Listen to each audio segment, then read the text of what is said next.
Hi, ಎಲ್ಲರಿಗೂ ನಮಸ್ಕಾರ. Fun food M2 ಚಾನೆಲ್ಗೆ ಸ್ವಾಗತ.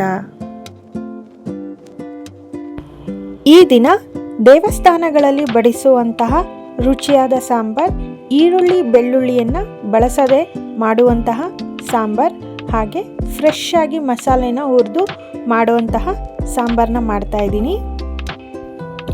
ಮಸಾಲೆನ ಹುರಿಬೇಕಾದ್ರೇ ಡಿವೈನ್ ಫೀಲ್ ಮನೆ ತುಂಬ ತುಂಬಿಕೊಳ್ಳುತ್ತೆ. ಆ ಮಸಾಲೆ ಘಮ ಅಷ್ಟು ಚೆನ್ನಾಗಿ ಬರ್ತಾ ಇರುತ್ತೆ. ಬಿಸಿ ಅನ್ನದ ಜೊತೆಲಿ ತುಪ್ಪ ಹಾಕ್ಕೊಂಡು ಈ ಸಾಂಬಾರ್ ಜೊತೆಲಿ ತಿಂತಾ ಇದ್ದರೆ ದೇವಸ್ಥಾನದಲ್ಲೇ ಇರುವಂತಹ ಫೀಲ್ ಬರುತ್ತೆ. ಅಷ್ಟು ರುಚಿಯಾಗಿರುತ್ತೆ ಸಾಂಬಾರ್. ಈ ತರಕಾರಿ ಸಾಂಬಾರನ್ನ ಹೇಗೆ ಮಾಡೋದು ಅಂತ ಬನ್ನಿ ನೋಡೋಣ. ಅದಕ್ಕಿಂತ ಮುಂಚೆ ಇನ್ನೂ ಯಾರಾದರೂ ನನ್ನ ಚಾನಲ್ನ ಸಬ್ಸ್ಕ್ರೈಬ್ ಮಾಡ್ಕೊಳ್ದೆ ನೋಡ್ತಾ ಇದ್ದರೆ ದಯವಿಟ್ಟು ಸಬ್ಸ್ಕ್ರೈಬ್ ಮಾಡಿಕೊಂಡು ಪೂರ್ತಿ ವಿಡಿಯೋ ನೋಡಿ ಸಪೋರ್ಟ್ ಮಾಡಿ.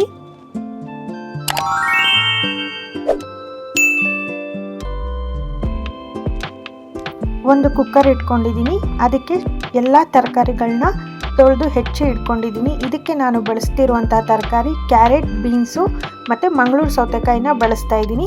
ನಿಮ್ಮನೇಲಿ ಯಾವ ತರಕಾರಿ ಇದೆಯೋ ಆ ತರಕಾರಿನ ಬಳಸ್ಬೋದು, ಆದರೆ ಮಂಗಳೂರು ಸೌತೆಕಾಯಿ ಇದ್ದರೆ ಚೆನ್ನಾಗಿರುತ್ತೆ. ಮಂಗಳೂರು ಸೌತೆಕಾಯಿ ಜೊತೆಲಿ ಬೇರೆ ಯಾವುದೇ ರೀತಿಯ ತರಕಾರಿಗಳನ್ನ ಬಳಸ್ಬೋದು. ಈ ತರಕಾರಿಗಳನ್ನೆಲ್ಲ ಕುಕ್ಕರ್ಗೆ ಹಾಕಾದ್ಮೇಲೆ ನಾನು ಬೇಳೆನ ಅರ್ಧ ಗಂಟೆ ಮೊದಲೇ ನೆನೆಸಿ ಇಟ್ಟಿದ್ದೆ, ಅದನ್ನು ಕೂಡ ಸೇರಿಸ್ತಾ ಇದ್ದೀನಿ. ಈ ಬೇಳೆ ಮತ್ತು ತರಕಾರಿಗಳನ್ನ ಸಪ್ರೇಟಾಗೆ ಬೇಯಿಸ್ಕೋಬೋದು ಅಥವಾ ಈ ರೀತಿನೂ ಬೇಯಿಸ್ಕೋಬೋದು. ಬೇಳೆ ಸ್ವಲ್ಪ ಲೇಟಾಗಿ ಬೇಯೋದ್ರಿಂದ ನೆನೆಸಿ ಇಟ್ಟಿದ್ರೆ ತರಕಾರಿ ಜೊತೆಲಿ ನೀಟಾಗಿ ಮಿಕ್ಸ್ ಆಗಿ ಚೆನ್ನಾಗಿ ಬೇಯುತ್ತೆ ಅಂತ ಮೊದಲೇ ನೆನೆಸಿ ಇಟ್ಟಿದ್ದೀನಿ. ಒಂದು ಬಟ್ಲ ಆಗುವಷ್ಟು ಬೇಳೆನ ನೆನೆಸಿ ಇಟ್ಟಿದ್ದೀನಿ. ಅದೇ ಬಟ್ಲದಲ್ಲಿ ನಾನು 2 ಕಪ್ ಆಗುವಷ್ಟು ನೀರನ್ನು ಸಹ ಸೇರಿಸ್ತಾ ಇದ್ದೀನಿ.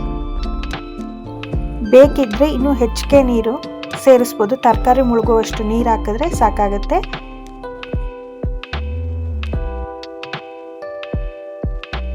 ಇದಕ್ಕೆ ಸ್ವಲ್ಪ ಉಪ್ಪು ಹಾಗೆ ಅರಿಶಿಣನ ಹಾಕಿ ಬೇಯೋದಕ್ಕೆ ಇಡ್ತಾ ಇದ್ದೀನಿ. ಕುಕ್ಕರ್ ಲಿಡ್ನ ಮುಚ್ಚಿ ನಾನಿಲ್ಲಿ 3 ವಿಸಲ್ನ ಕೂಗಿಸ್ಕೊಳ್ತಾ ಇದ್ದೀನಿ.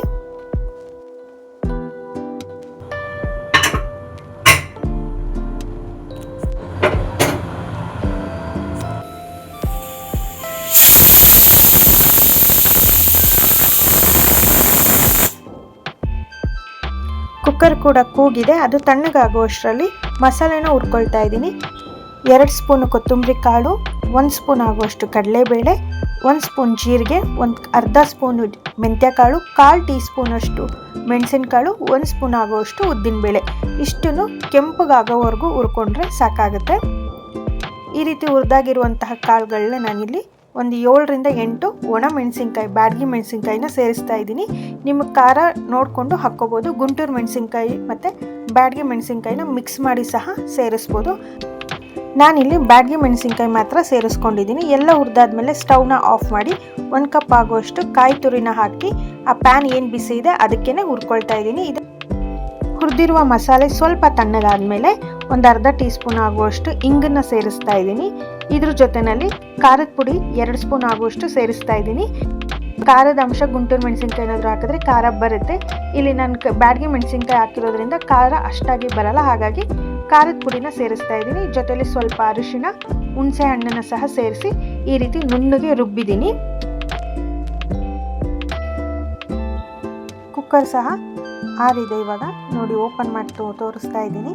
ಬೇಳೆ ತರಕಾರಿ ಎಲ್ಲ ನುಣ್ಣಗೆ ಚೆನ್ನಾಗಿ ಬೆಂದಿತ್ತು.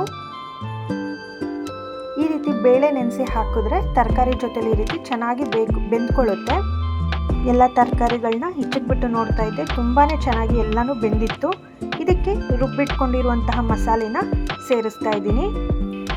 ಮಸಾಲೆ ಎಲ್ಲ ಸೇರಿಸಿ ಆದಮೇಲೆ ನಿಮ್ಮ ಸಾಂಬಾರ್ ಕನ್ಸಿಸ್ಟೆನ್ಸಿ ನೋಡಿಕೊಂಡು ನೀರು ಬೇಕಿದ್ರೆ ಸೇರಿಸ್ಕೋಬೋದು. ನನಗಿಲ್ಲಿ ಕರೆಕ್ಟಾಗಿತ್ತು, ನಾನು ಎಕ್ಸ್ಟ್ರಾ ನೀರೇನು ಸೇರಿಸಿಲ್ಲ. ಮಸಾಲೆ ಏನು ರುಬ್ಬಿದ್ದೀನಿ ಅದೇ ಸಾಕಾಗಿತ್ತು ನನಗೆ. ತರಕಾರಿ ಮತ್ತು ಮಸಾಲೆ ಎಲ್ಲ ನೀಟಾಗಿ ಇನ್ನೊಂದು ಸತಿ ಮಿಕ್ಸ್ ಮಾಡ್ಕೊಳ್ತಾ ಇದ್ದೀನಿ. ಈ ರೀತಿಯಾಗಿ ಮಿಕ್ಸ್ ಮಾಡಿಕೊಂಡು ಸ್ವಲ್ಪ ಬೆಲ್ಲನ ಸೇರಿಸ್ತಾ ಇದ್ದೀನಿ. ಹಾಗೆ ರುಚಿಗೆ ಎಷ್ಟು ಬೇಕೋ ಅಷ್ಟು ಉಪ್ಪನ್ನು ಕೂಡ ಸೇರಿಸ್ತಾ ಇದ್ದೀನಿ. ಎಲ್ಲ ಮತ್ತೊಮ್ಮೆ ಇನ್ನೊಂದು ಸತಿ ನೀಟಾಗಿ ಮಿಕ್ಸ್ ಮಾಡ್ಕೊಳ್ತಾ ಇದ್ದೀನಿ.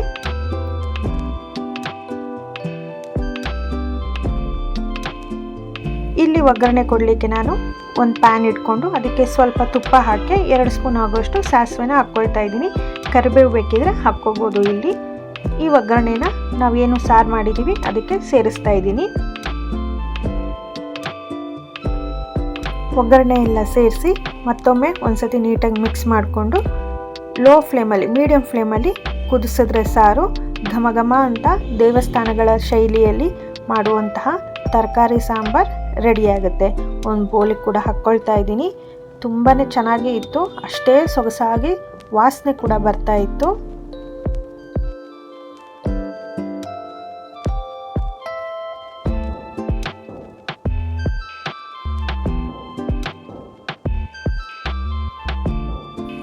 ಈ ರೀತಿಯಾಗಿ ಮನೆಯಲ್ಲಿ ತರಕಾರಿ ಸಾಂಬಾರು ಮಾಡಿಕೊಂಡು ಬಿಸಿ ಬಿಸಿ ಅನ್ನದ ಜೊತೆಯಲ್ಲಿ ತಿಂತಾ ಇದ್ದರೆ ತುಂಬಾ ರುಚಿಯಾಗಿರುತ್ತೆ. ಒಮ್ಮೆ ಟ್ರೈ ಮಾಡಿ ನೋಡಿ.